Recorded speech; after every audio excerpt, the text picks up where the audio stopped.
Michigan के छोटे से शहर एन आर्बर में हाई स्कूल का एक लड़का डेविड अपना एक और सामान्य दिन खत्म करके स्कूल से निकल रहा था। लेकिन आज उसके मन में कुछ अलग था। वो हिम्मत जुटा रहा था कुछ खास करने की। डेविड को अपनी क्लासमेट मिली से बचपन से प्यार था। उसने बहुत सोच समझकर बहुत मेहनत से उसके लिए एक खास तोहफा तैयार किया था। पेरिस से लाया हुआ एक खूबसूरत स्नो ग्लोब। मिली ने उसे देखा, आंखें चमक उठी, मुस्कुराई, हाथ जोड़कर बोली, थैंक यू डेविड, ये सच में बहुत प्यारा है। उसकी आंखों में सच्ची खुशी झलक रही थी। वो पल जादुई सा लग रहा था। लेकिन खुशी ज्यादा देर नहीं टिकी। अचानक मार्क, स्कूल का बदमाश गुंडा लड़का, आधमका बदमाशी भरी हंसी के साथ उसने मिली के हाथ से स्नो ग्लोब छीन लिया। डेविड का चेहरा गुस्से से लाल हो गया। मार्क, वो वापस दे दे। मार्क ने एक भी शब्द नहीं सुना, बल्कि उसने और भी नीचे गिराने के अंदाज में स्नो ग्लोब को पास के जमे हुए तालाब की तरफ फेंक दिया। ग्लोब बर्फ पर जा गिरा और फिसलता हुआ बीच में रुक गया। डेविड ने बिना एक पल सोचे दौड़ लगाई। वो बर्फ पर चढ़ गया, हाथ बढ़ाकर ग्लोब पकड़ लिया। लेकिन ठीक उसी पल सेकंड भर में बर्फ टूट गई और डेविड ठंडे काले पानी में समा गया। मिली चीख पड़ी। वो दौड़कर तालाब की तरफ आई, लेकिन मार्क ने उसे पीछे से पकड़ लिया। रुक जा, तू जाएगी तो और बिगाड़ देगी। पानी के नीचे डेविड घबरा गया। सांस रुक रही थी, ठंड से पूरा शरीर सुन्न लग रहा था। बस अब मौत है। लेकिन तभी कुछ नामुमकिन हुआ। पलक झपकते ही वो खुद को शहर की पब्लिक लाइब्रेरी के हॉलवे में पड़ा पाया। कपड़े भीगे, शरीर कांप रहा था, लेकिन वो जिंदा था। पूरी तरह हैरान, कैसे, कब, कुछ समझ नहीं आ रहा था। फिर भी वो घर की तरफ चल पड़ा। डेविड की जिंदगी कभी आसान नहीं थी। माँ बचपन में छोड़कर चली गई थी। तब से वो अपने पिता विलियम के साथ रहता था। एक ऐसा शख्स जो प्यार की जगह सिर्फ गुस्सा और मारपीट देता था। घर पहुंचते ही विलियम ने उसे भीगा देखा। ये क्या हाल बना रखा है, हरामी, क्या हुआ? डेविड सदमे में था, जवाब नहीं दे पाया। चुपचाप अपने कमरे में गया और दरवाजा लॉक कर लिया। विलियम और भड़क गया, चिल्लाने लगा, दरवाजे पर लाते मारने लगा। कुछ ही पलों में दरवाजा तोड़कर अंदर घुसा, लेकिन जैसे ही कदम रखा वो ठिठक गया। डेविड वहां नहीं था। उसी पल डेविड फिर से उसी लाइब्रेरी में प्रकट हो गया। अब आखिरकार समझ आया, तालाब से वो संयोग से नहीं बचा था। वो टेलीपोर्ट कर सकता था कहीं भी पल भर। अभी भी कंफ्यूजन में वो बाहर निकलने की कोशिश करने लगा। एग्जिट दरवाजे की तरफ बढ़ा, लेकिन दरवाजे बंद। गुस्सा आया, निराशा हुई, और ठीक उसी गुस्से के पल में वो फिर टेलीपोर्ट हो गया। इस बार सीधे अपने बेडरूम में। अब सच्चाई साफ थी। ये ताकत उसकी जिंदगी बदल सकती थी। पहली बार दुखी घर से निकलने का रास्ता दिखा। उसने जल्दी से बैग पैक किया और शहर छोड़ने का फैसला किया। लेकिन जाने से पहले एक आखिरी जगह मिली का घर। मिली अभी भी टूट चुकी थी। उसे यकीन था कि डेविड डूबकर मर गया। बिस्तर पर लेटी फूट फूट कर रो रही थी। अचानक गार्डन से कोई आवाज। वो बाहर गई तो झूले पर वही स्नो ग्लोब रखा था, बिल्कुल वैसा ही। मिली हैरान, डरी हुई, समझ नहीं आ रहा था कि ये यहाँ कैसे पहुंचा। डेविड ने बिना अलविदा कहे शहर छोड़ दिया। कहीं दूर एक नई जगह पहुंचा। छोटा सा होटल रूम लिया और पहली बार पूरी तरह अकेले रहने लगा। ताकत समझने की उत्सुकता में वो लोकल टाउन स्क्वायर गया प्रैक्टिस करने। लेकिन वो अब भी नौसिखिया था। एक गलत कोशिश में पेड़ से टकराया और धड़ाम से गिर पड़ा। शाम को होटल लौटकर टूरिस्ट गाइड बुक खोली। मशहूर जगहों की तस्वीरें देखकर बार बार कूदता रहा, हर बार टेस्ट करता। फिर अचानक वो किसी इमारत के अंदर पहुंचा। एक झटके में पहचान लिया, ये वो जगह थी जहां वो पहले जा चुका था। अब साफ समझ आया, वो कहीं भी टेलीपोर्ट कर सकता था, जहां भी कभी गया हो या अच्छे से याद हो। अब कॉन्फिडेंस आ गया। एक खतरनाक प्लान बना। अगले दिन वो एक बड़ी सिटी बैंक में गया। दिन के वक्त सिक्योरिटी गार्ड से शांति से बोला, भाई कस्टमर रेस्ट रूम कहाँ है? गार्ड उसे ले गया। रास्ते में डेविड ने हर चीज गौर से देखी। कैमरे, दरवाजे, वॉल्ट एरिया की हर डिटेल याद की। उस रात उसने अपना पहला बड़ा क्राइम किया। वॉशरूम में टेलीपोर्ट किया, फिर एक कूद में वॉल्ट के अंदर कुछ ही मिनटों में ढेर सारे पैसे चुरा लिए। ये खेल उसने कई बैंकों में दोहराया। समय के साथ इतना पैसा जमा हो गया जितना कभी सपने में भी नहीं देखा था। उस अमीरी से वो सब खरीद लिया जो पहले सिर्फ दूर की कौड़ी थी। साल बीतते गए, ताकत और मजबूत हुई। वो बेहद अमीर हो गया। विशाल लग्जरी अपार्टमेंट में रहता, कमरे से कमरे में बस मजे के लिए टेलीपोर्ट करता। लेकिन इतनी कमाल की ताकत होने के बावजूद डेविड ने कभी किसी की मदद नहीं की। बस खुद की खुशी, अपनी जिंदगी का मजा। खाली बीचों पर सर्फिंग, मिस्र के पिरामिडों पर खड़े होकर दुनिया निहारना जैसा कोई और नहीं कर सकता था। इधर एक गहरे जंगल में एक आदमी, रोलैंड, अपनी सशस्त्र टीम के साथ चुपचाप आगे बढ़ रहा था। वो पेड़ों के बीच इलेक्ट्रिक वायर ट्रैप लगा रहे थे। छूते ही झटका और जंपर्स पकड़े जाते। पकड़े गए तो बिना दया मारे जाते। उसी रात डेविड अपने अपार्टमेंट में लौटा। सोच रहा था अब वो सुरक्षित है, लेकिन जैसे ही कदम अंदर रखा, हमला हो गया। रोलैंड पहले से छिपा इंतजार कर रहा था। रोलैंड ने उसे पकड़ लिया, सवालों की बौछार, फिर डरावनी बात बोली, मैं तुझे 8 साल से ट्रैक कर रहा हूँ डेविड। डेविड ने तुरंत टेलीपोर्ट करने की कोशिश की, लेकिन रोलैंड ने हथियार चला दिया। बिजली का झटका, ताकत ब्लॉक, अब कहीं नहीं कूद सकता था। रोलैंड ने हमला किया, पूछता रहा, इतने साल कैसे छुपा रहा, कैसे कोई पकड़ नहीं पाया। डेविड चुप, बस अपनी फोटो वाली दीवार की तरफ देखता रहा, लेकिन करंट शरीर में दौड़ रहा था। वो मुश्किल से कूद पाया, लेकिन सही जगह नहीं, दूसरी मंजिल पर जा गिरा।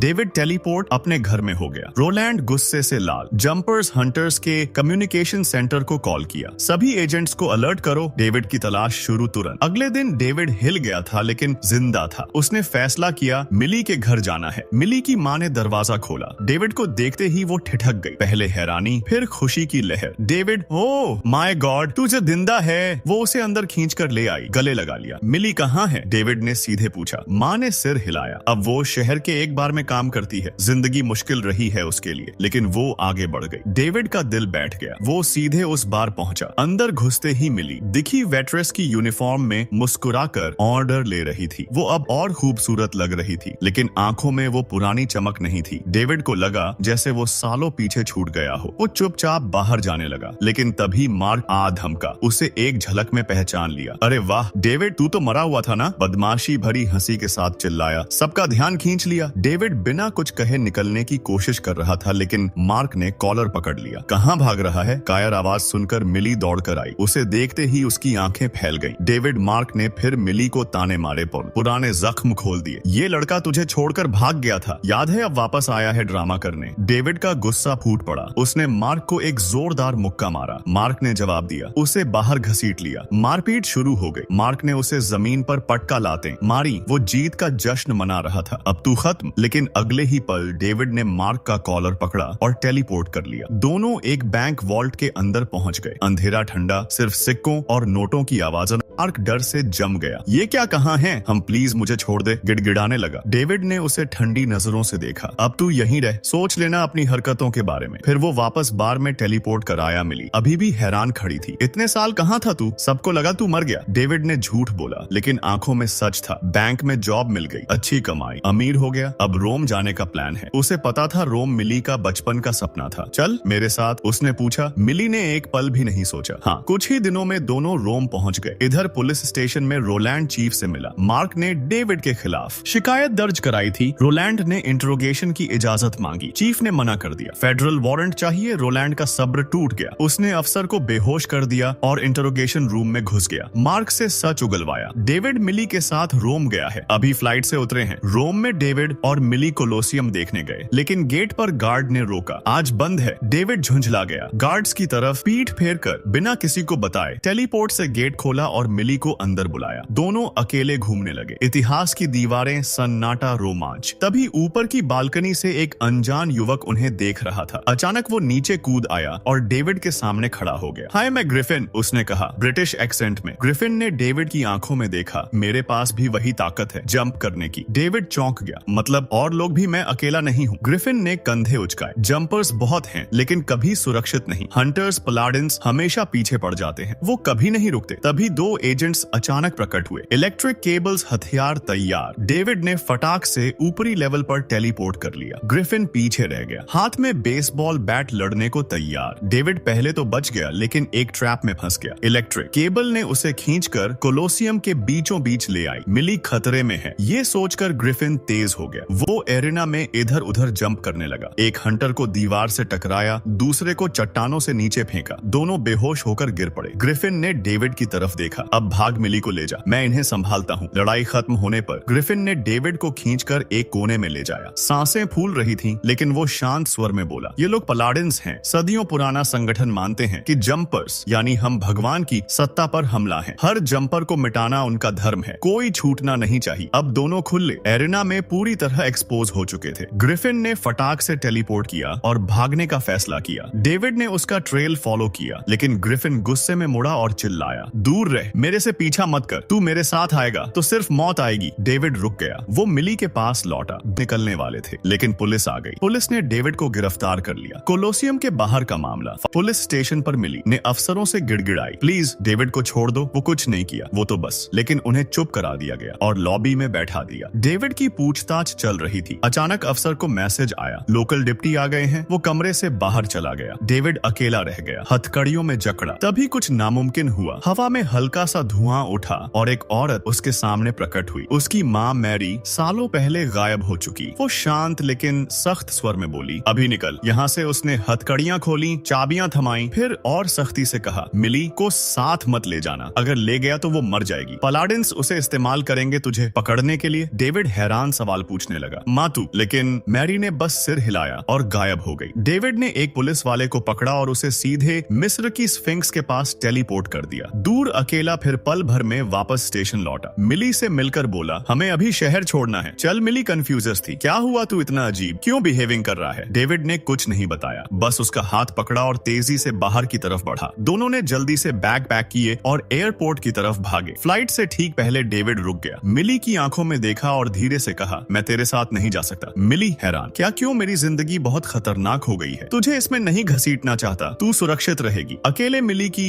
आंखें भर आईं। वो कुछ कहना चाहती थी लेकिन डेविड ने बस सिर हिलाया और पीछे हट गया। मिली अकेली प्लेन में चढ़ गई। दरवाजा बंद हुआ और वो रोते हुए सीट पर बैठ गई। इधर एन आर्बर में रोलैंड डेविड के पुराने घर पहुंचा। दरवाजा विलियम ने खोला। रोलैंड ने बैज दिखाया, मैं फेडरल एजेंट हूँ। डेविड कहाँ है? विलियम ने कंधे उचकाए। 8 साल से नहीं देखा, पुलिस भी कभी नहीं ढूंढ पाई। और उसकी माँ जब डेविड 5 साल का था वो चली गई। उसके बाद कभी कोई खबर नहीं। उसी वक्त ग्रिफिन अपने ठिकाने पर था, सोफे पर वीडियो गेम खेल रहा था। पास में एक पलाडिन की लाश पड़ी थी। अचानक डेविड वहाँ प्रकट हुआ, गुस्से और सवालों से भरा। जंपर्स ने क्या गलत किया है? फिर भी हमें क्यों मारना चाहते हैं ये लोग? ग्रिफिन ने गेम पॉज किया। मध्यकाल से चल रहा है। ये पलाडिन्स मानते हैं कि जंपर्स जैसी चीज कभी होनी ही नहीं चाहिए। वो इसे अभिशाप मानते हैं, दुनिया के लिए खतरा। फिर और डरावनी बात बताई, पूरे परिवारों को मिटा चुके हैं सिर्फ एक जंपर को पकड़ने के लिए। माँ बाप बच्चे कोई नहीं बचा। डेविड का दिल डूब गया। पलक झपकते ही वो अपने पिता के घर टेलीपोर्ट कर गया। लेकिन वहां पहुंचकर सांस रुक गई। विलियम जमीन पर पड़े थे, सांस नहीं ले रहे थे, खून बह रहा था। बिना सोचे डेविड ने उन्हें गोद में उठाया और हॉस्पिटल पहुंचा दिया। अगले दिन वो फिर ग्रिफिन के पास पहुंचा। ग्रिफिन आराम से बोला, अभी एक और हंट खत्म किया। एक पलाडिन को अटलांटिक में फेंक आया, शार्क्स का नाश्ता। डेविड ने कहा, मुझे तेरी फोटोज दिखा, रोलैंड को ट्रैक करूंगा, मिली को बचाना है। ग्रिफिन ने रोक लिया, रोलैंड जितना दिखता है उससे कहीं ज्यादा खतरनाक है, मत जा। उसके पीछे डेविड नहीं माना, जब तक वो जिंदा है मिली कभी सुरक्षित नहीं, साथ मिलकर काम करें। ग्रिफिन ने मना कर दिया, अपने मसले खुद सुलझा, मुझसे दूर रह। डेविड ने अनसुनी कर दी। ग्रिफिन के टेलीपोर्ट ट्रेल को फॉलो किया। सेकंडों में एक जापानी रेस्तरां की किचन में उतर गया। बाहर निकला तो टोक्यो की भीड़ में ग्रिफिन का पीछा करने लगा। साथ होंगे तो हम रुक नहीं सकते, रोलैंड को खत्म कर देंगे, डेविड ने फिर कहा। ग्रिफिन ने फिर मना किया और एक कार डीलरशिप में कूद गया। दोनों ने एक लग्जरी कार चुराई, शहर में रेस लगाई, ट्रैफिक के बीच से कार को टेलीपोर्ट करते हुए पागलों की तरह। रास्ते में ग्रिफिन ने एक कहानी सुनाई। एक जंपर था, पूरा बिल्डिंग उड़ा देने की कोशिश की, बहुत ज्यादा पावर यूज की, बीच में ही मर गया कूदते कूदते। पूरी रात बीतने के बाद ग्रिफिन आखिरकार मान गया, ठीक है, मिली को ढूंढने में मदद करूंगा। वे एयरपोर्ट पहुंचे लेकिन मिली की फ्लाइट 1 घंटा पहले लैंड हो चुकी थी। दोनों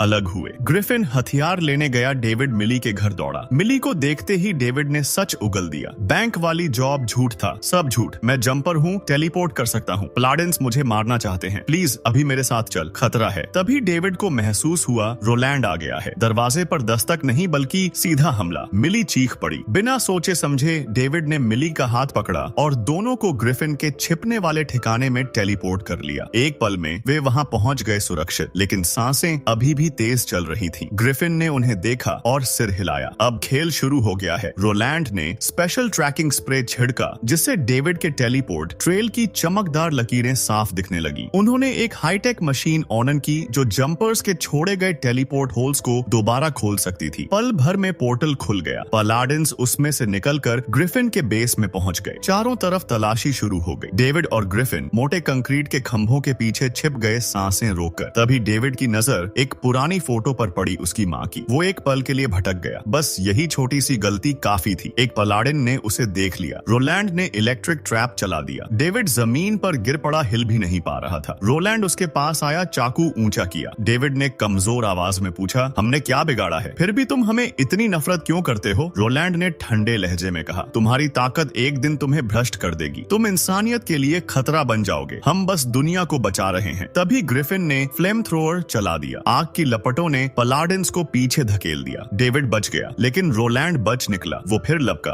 और ग्रिफिन को इलेक्ट्रिक केबल से जकड़ लिया। रोलैंड ने जीत का एहसास करते हुए कहा, मैं ही था जिसने तेरे परिवार को मारा था ग्रिफिन। ग्रिफिन का गुस्सा फट पड़ा। वो पागल हो गया। उसने टेलीपोर्ट अटैक किया, रोलैंड को एक गुफा की दीवार से टकराया और बाहर फेंक दिया। मिली छिपी हुई थी, डेविड को ढूंढ रही थी। ग्रिफिन ने फिर हमला किया। उसने लंदन से एक पूरी बस टेलीपोर्ट करके रेगिस्तान में ला पटकी सीधे रोलैंड पर। पूरा बेस तबाह हो गया। मिली सदमे में थी। ग्रिफिन ने आग से प्लाडेंस को फिर पीछे हटाया। रोलैंड मुश्किल से बचकर पहले वाले पोर्टल से निकल गया और मिली के घर में प्रकट हो गया। गुस्से में उसके पीछे कूद पड़ा। लड़ाई फिर शुरू हो गई। मिली ने आखिरकार डेविड को आजाद किया। डेविड ने माफी मांगी और कहा, चल तुझे घर ले चलता हूँ। तभी ग्रिफिन लौटा। मैंने वो पोर्टल मशीन चुरा ली। अब हंटर्स उधर फंसे हैं। पोर्टल बंद होने वाला है। लेकिन ठीक आखिरी पल में रोलैंड ने एक केबल फेंकी। वो मिली के चारों तरफ लिपट गई और उसे खींचकर रिफ्ट में ले गई। डेविड चीखा, मैं जा रहा हूँ उसके पीछे। ग्रिफिन ने रोका, रुक, मेरे पास प्लान है। मिली के घर में बम भेज देंगे जहाँ सारे पलाडिन्स इकट्ठे हैं। डेविड को समझ आया ग्रिफिन अब कंट्रोल खो चुका था। मिली मर सकती थी। उसने विस्फोटक छीन लिया और भाग खड़ा हुआ। ग्रिफिन ने पीछा किया। दोनों पुराने दोस्त अब दुश्मन बन चुके थे। लड़ाई मिस्र की एक पिरामिड की चोटी पर शुरू हुई, फिर शहर की विशाल ब्रिजों पर, लगातार टेलीपोर्ट करते हुए। उनकी लड़ाई से दुनिया में दरारें पड़ने लगी। दोनों डेटोनेटर के लिए लड़ रहे थे। डेविड ने आखिरकार एक ऊंची इमारत की छत पर पहुंचकर डिवाइस नीचे फेंक दिया। ग्रिफिन ने हार नहीं मानी, उसके पीछे कूद पड़ा। लड़ाई अब हवा में। दोनों एक विशाल स्विमिंग पूल में जा गिरे। मुश्किल से बचकर बाहर निकले। सांसें फूल रही थी, लेकिन लड़ाई अब भी खत्म नहीं हुई थी। डेविड ने एक झटके में खुद को आर्कटिक महासागर के बीच में टेलीपोर्ट कर लिया। चारों तरफ सिर्फ बर्फीली ठंडी हवा और लहरें। लेकिन ग्रिफिन भी पीछे नहीं छूटा। वो एक वाहन में आया और जोर से डेविड से टकराया। दोनों ठंडे पानी में जा गिरे। सेकंड भर में फिर टेलीपोर्ट, इस बार एक एक्टिव युद्ध क्षेत्र में। चारों तरफ विस्फोट हो रहे थे। ग्रिफिन ने डेटोनेटर छीन लिया और जाते जाते कहा, अलविदा डेविड। युद्ध में पास की पावर टावरें तबाह हो रही थीं। डेविड ने ग्रिफिन को पकड़ा और उसे हाई वोल्टेज पावर लाइनों के बीच में धकेल दिया। बिजली का करंट दौड़ा। ग्रिफिन की ताकत चली गई। लड़ाई खत्म। डेविड वापस एन आर्बर लौटा। मिली को बचाने का फैसला पक्का। वो चुपके से उसके घर की तरफ बढ़ा, लेकिन ये जाल था। पलाडिन्स ने उसे घेर लिया, इलेक्ट्रिक केबल से जकड़ लिया। दर्द और गुस्से से डेविड ने अपनी पूरी ताकत छोड़ी। जमीन कांप उठी। मिली का घर ढहने लगा। डेविड ने आखिरी हद तक खुद को पुश किया। घर का एक हिस्सा लेकर टेलीपोर्ट किया और शहर की नदी में जा गिरा। पानी ने संरचना को तोड़ना शुरू कर दिया। दोनों डूबने वाले थे। मिली ने खुद को आजाद किया और डेविड की तरफ तैरकर